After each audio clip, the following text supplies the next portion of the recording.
শেষবার দেখতে, কিন্তু আমার এই আফসোস সারা জীবন। ভিডিও কলে দেখতে পারছিলাম। তখন যে সিচুয়েশনে ছিলাম, আমি সেটটা কুইট করতে পারছিলাম না কোনোভাবে, কিন্তু আমি ফার্স্ট সিনে যাব, মেকআপ নিচ্ছিলাম। ওই মুহূর্তে জানতে পারি আমার নানু মারা গেছে।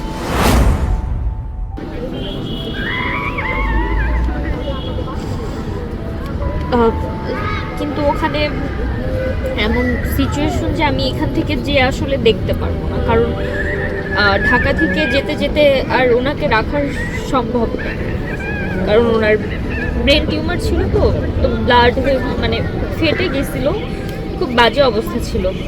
তো আব্বু বারবারই বলছিল যে তুমি এখন এসে দেখতে পারবো না, কিন্তু তুমি রওনা করো। তো আমি এদিকে চিন্তা করছিলাম যে কি করব, এখানে পুরো একটা সেট আমার দায়িত্ব।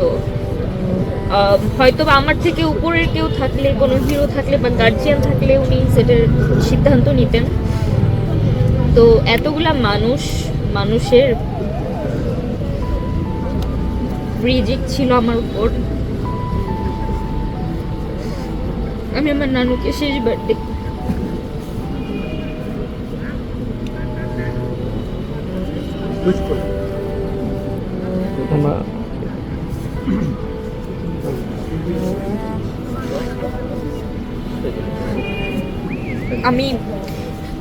আমি ওখানে একটা সিন আছে, লাশের সিন, আমার মা মারা যায়।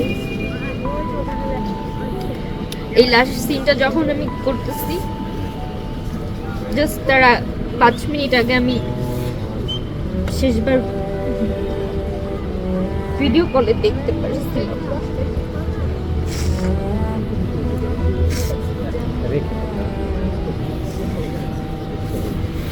সরি, এখন মানুষ হয়তো কাজটা দেখছে, ভালোবাসছে, তবে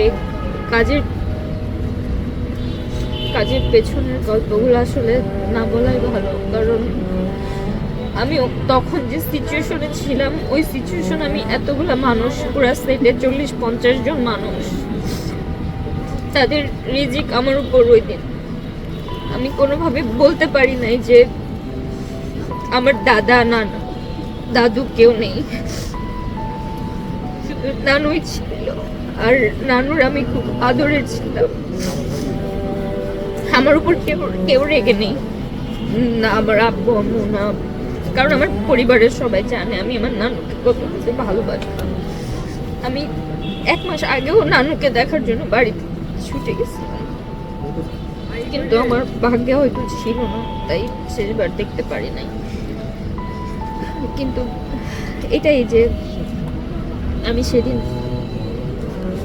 পারি নাই দায়িত্বের জায়গা থেকে। এটাই আমাদের স্টোরি। এখন মানুষ নাটকটা দেখছে, ভালোবাসছে, এটা একটা বিষয়, কিন্তু আমার এই আফসোস সারা জীবন। দেশে দেশে সবার সাথে দ্য নিউজ।